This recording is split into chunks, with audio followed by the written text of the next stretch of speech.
game on the wood, I'm watching Jimmy Butler. Since I came home, I've been killing every summer. That real boss bitch, and I started. What's up, you guys? This week's video will be how to lay acrylic.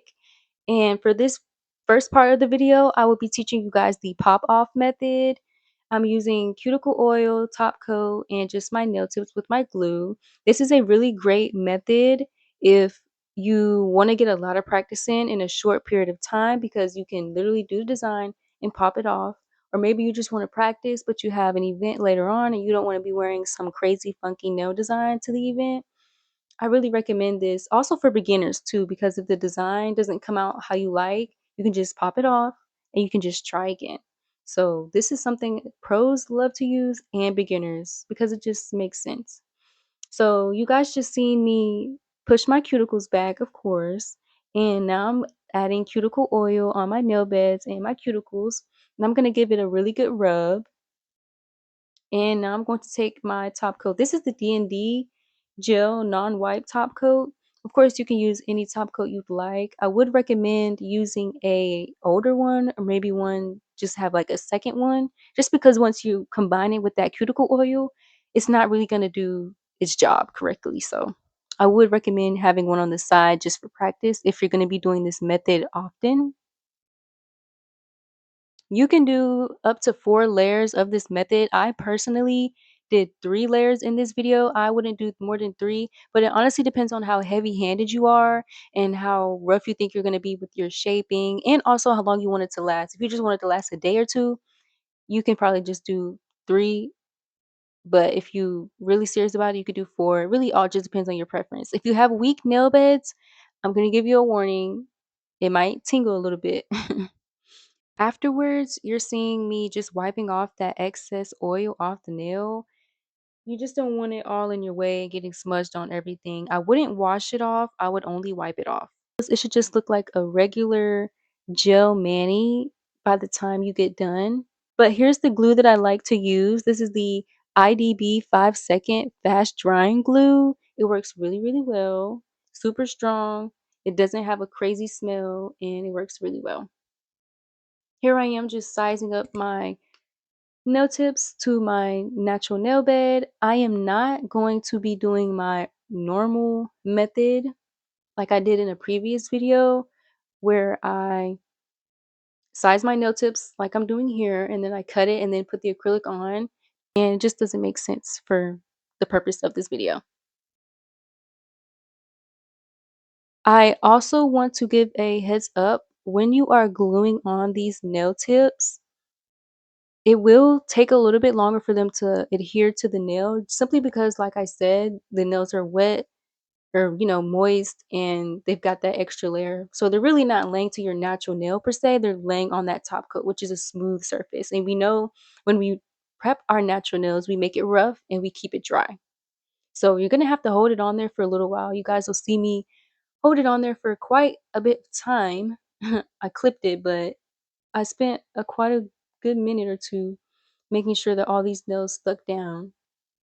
And it is normal for them to pop up sometimes, depending on how rough you are during your process. So I would say be a little bit more careful when doing this method, just because everything isn't stuck down like normal. I'm just giving them a good fan and I'm going to start cutting them down. I went with a pretty long length just for the purpose of showing you guys how to lay the acrylic. I personally like to use nail scissors. Not, I wouldn't say they're nail scissors, but that's what I call them. They're just small X-Acto scissors. Over the years of doing nails, I just realized that they work better for me. They get a more straight cut. And if you have like old nail cutters or just weak nail cutters over time, I feel like the scissors stay sharp a lot longer. But yeah, I'm just going and sizing them, getting them a good even. And the nail file that I'm using is the car lash nail file. These will be found in my Amazon storefront that will be linked in the description below. I also wanted to show you guys this quick little nail filing hack for those who do their nails often. Someone else, another nail tech, posted this method where you use a acrylic jar and you place your nail down and file them straight, especially if you want to get that straight free edge, because when you're filing your own nails, that is kind of hard.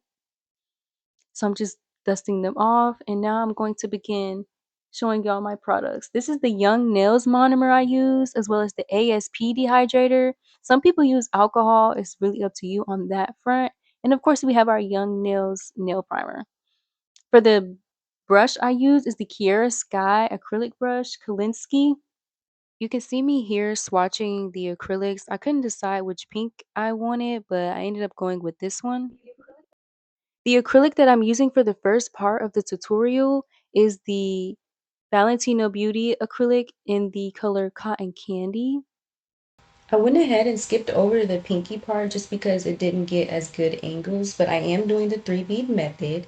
So for your free edge bead, your first bead, you want to take a pretty decent size bead. This is going to be your biggest bead, moderately wet. You're going to place it right on that free edge. Let it melt a little bit. You see how I let it flow a little bit and then I began to pat it?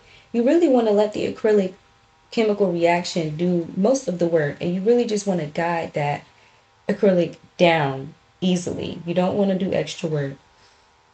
You see how I kind of have my nails slightly tilted down? That's because I'm also allowing gravity to work with me and not against me. So that's really important.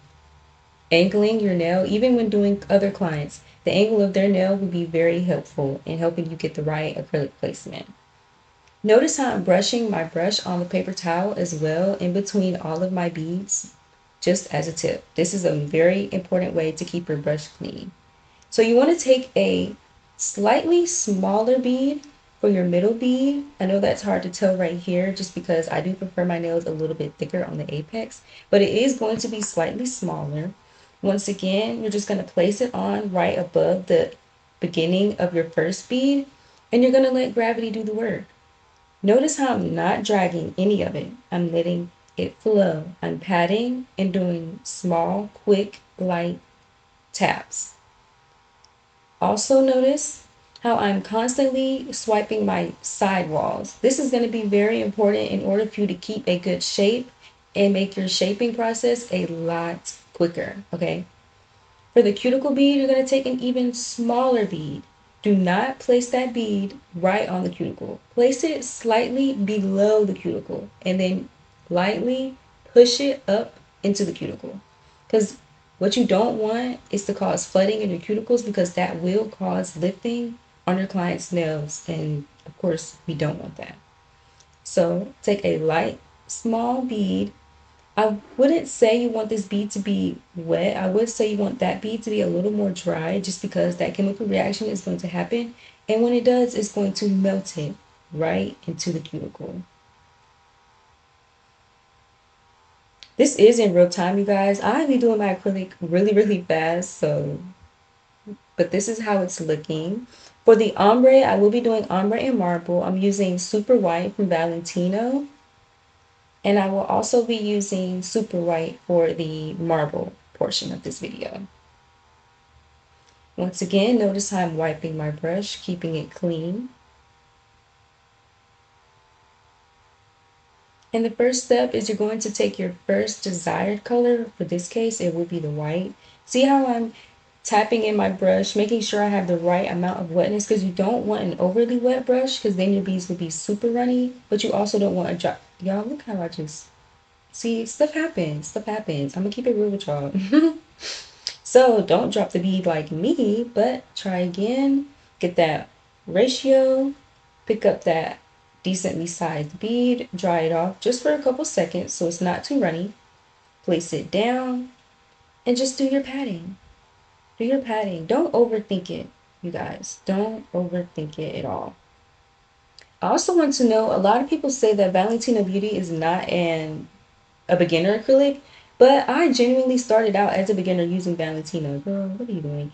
Anyways, and I genuinely feel like that helped me become more advanced quicker, because it was a good grade of quality of acrylic and it did its job like it was supposed to, and it wasn't super runny, so I didn't have a lot of time to like build that apex. You know what I'm saying? So I feel like it forced me to just get it right a lot faster. You know what I'm saying?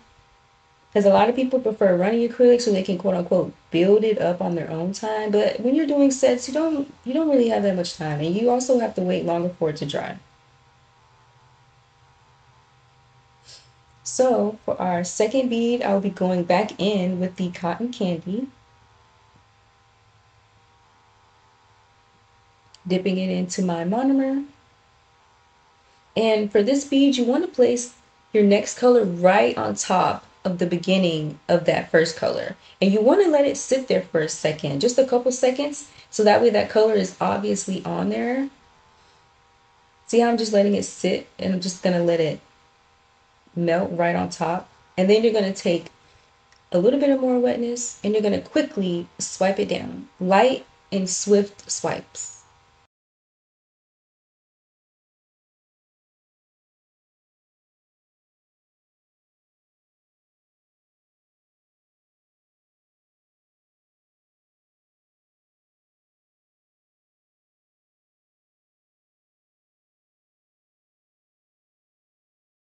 And this is going to ensure that those lines between the first color and the second color aren't super harsh. And it'll also ensure that from the cuticle to your free edge, the color won't be underneath, showing through underneath.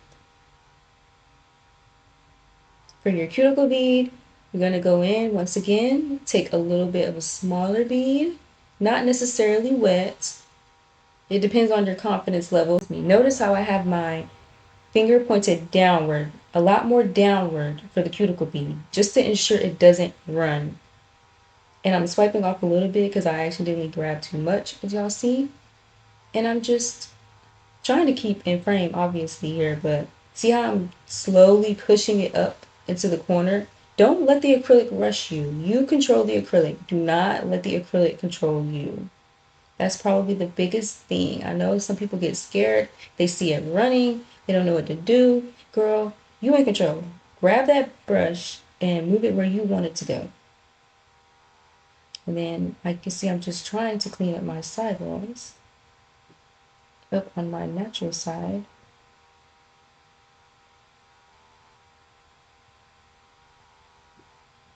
And I'm also spot cleaning it. This is also important. Don't be afraid to go back in with smaller beads and fix where you think you need to fix. I know a lot of times we see like we messed up and we're just kind of like, oh, dang, I messed it up. Don't leave it there, because as soon as you leave it there, you lower your chances to make an even better set. Don't cut yourself short of improving. I know a lot of times we see nail techs on Instagram or whatever, and they seem like they just do it perfect the first time. If you don't get it right the first time, it's okay. Go back in, add a little bead, and fix the mistake.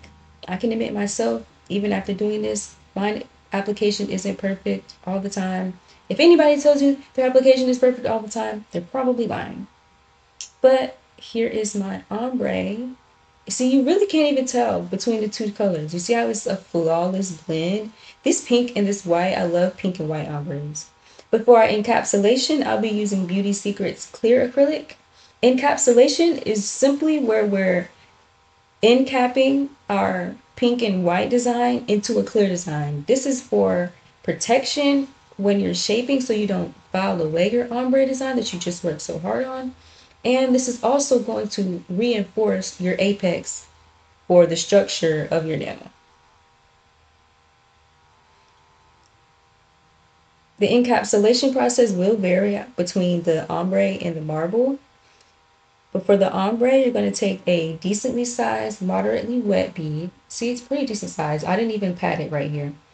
I just sat it in the middle of the nail. I focused it more so in the center because that's where you want to reinforce the apex at.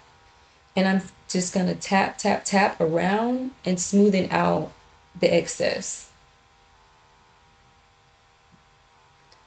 Sometimes even I'll swipe upwards when I'm doing encapsulation. I'll swipe upwards on the clear. I don't think I did that here because I actually had a decent apex before I did my clear. The amount of clear acrylic you use will be dependent upon the color acrylic foundation you did underneath. So it will vary from design to design, and also the thickness. And you see just how flawless that looks? Literally, It's so pretty.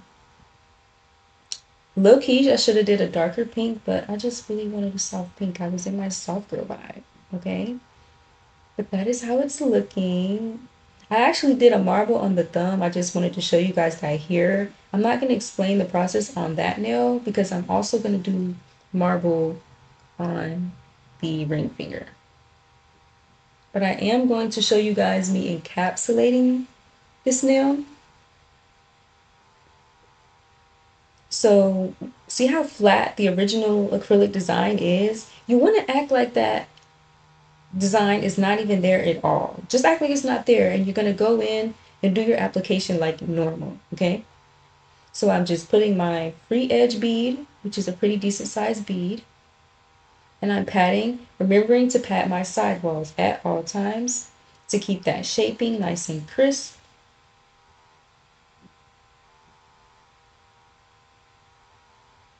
Here I am just showing you guys that first bead, cleaning my brush constantly. I'm going in with my second bead of clear acrylic.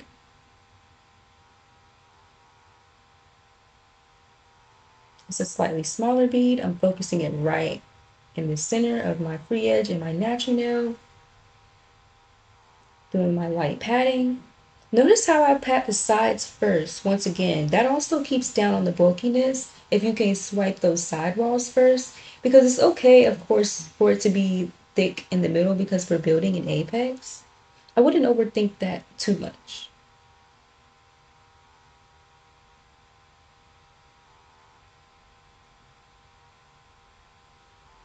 It's kind of hard for me to show you guys the apex just because the nail is clear, but you guys will see it more so towards the end. And there's a preference on thickness of apex. I don't know if I mentioned this or not. Some nail techs like flat nails and some like thicker nails. Here I am placing on that cuticle bead. I placed it slightly below and I pushed it up. And then I kind of see how I'm kind of like moving it around and getting it where I want it. Get the acrylic where you want it before you swipe it down. Because once you swipe it down, it's down, girl. You can't do nothing else with it, okay? So I moved it towards the center. Before I swiped it down, I got it right at that apex where I wanted it at. And then I started my patting, swiping down. And there you have it. Still kind of hard to show you guys, but it's there.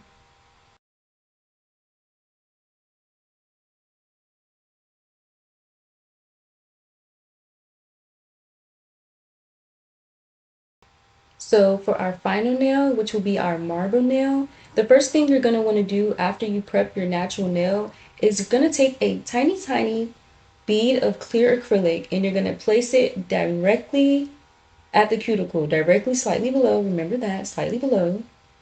Of course, you're going to ease it up and then you're going to swipe it right down. This is just going to be an extra layer of protection depending on what colors you're using for your marble.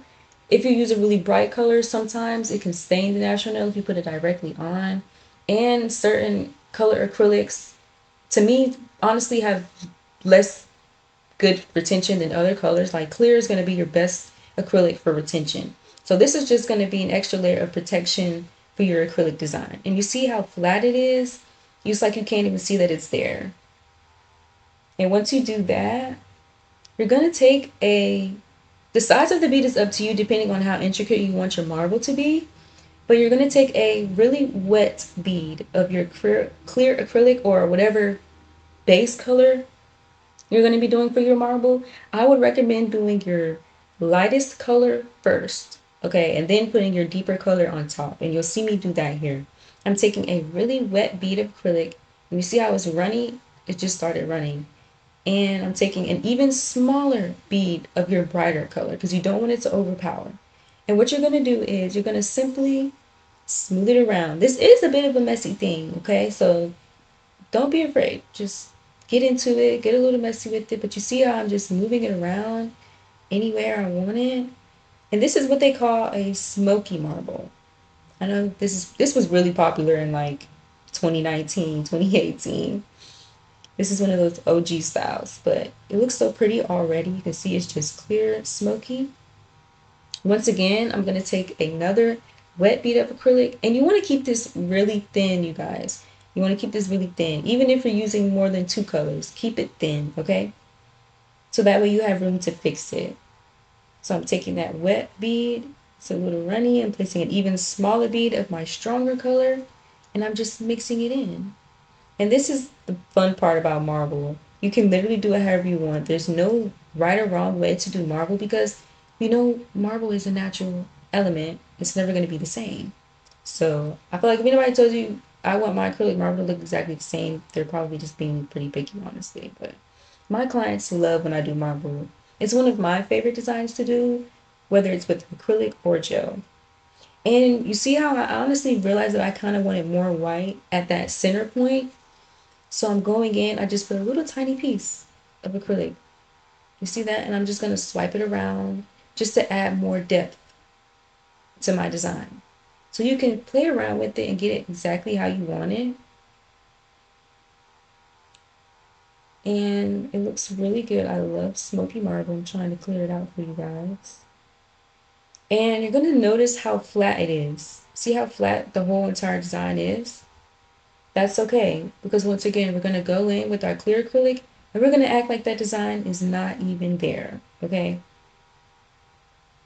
Because of course, when we shape it, buff it, and we put that clear top coat on there, all you're going to see is the color design underneath, which I think is the super cool part about using acrylic. I might do a separate video on gel encapsulation because a lot of times I'll do gel marbles and I'll actually encapsulate the gel marble with clear acrylic. So maybe I'll give you guys a straight encapsulation tutorial, which I will probably have a model for that video. Here I'm just thugging it out by myself, so bear with me, y'all. But you'll see me just swiping those sidewalls once again. It's all about consistency. If you can remember the little key details of doing acrylic, which is wiping that brush, getting your decent sized beads, patting and not dragging, and taking your time, not letting the acrylic control you. I'm going in for my second bead, a slightly smaller bead.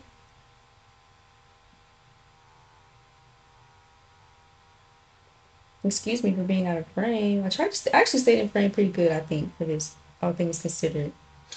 Because the farther you are away from yourself as someone who does their own nails, the harder it's going to be. So I was actually kind of impressed with myself to be so far away from my face or whatever doing these designs. So, you know. And here's me just showing you guys the apex right at the second bead. The apex should already be forming by the time you get to your second bead. I don't know if you guys noticed that. But your cuticle bead is just going to finish off that apex. But that second bead is your apex bead. So your first bead is your free edge bead. Second bead is your apex bead. And that cuticle bead, well, yeah, that third bead is your cuticle bead. I do also do this 2-bead method. I'll probably do a separate video on that because the less amount of beads you use, the more advanced your technique has to be. Me personally, I am not a 1-bead fan. I don't think I'll ever be a 1-bead fan. I just don't see how you can possibly make sure that that nail is structured enough. No shade, but here is the product that's it's giving so far. I did not include shaping in this video because I will be dedicating an entire video simply to shaping. But here I was just showing you guys what it's giving so far. I think it turned out really well, honestly. I decided to go with no designs as far as the top and no gems just to show you guys the structure. Super cute, nice and soft and pink. You see how clear that marble design is? That smoky marble? That's all you're gonna see at the end. But I hope you guys really enjoyed this video. Don't forget to like, comment, and subscribe, and I'll see you guys in the next one. Yeah, too sexy for this girl, too sexy for your girl, too sexy for this world, too sexy for this ice, too sexy for that jack. Yeah, yeah.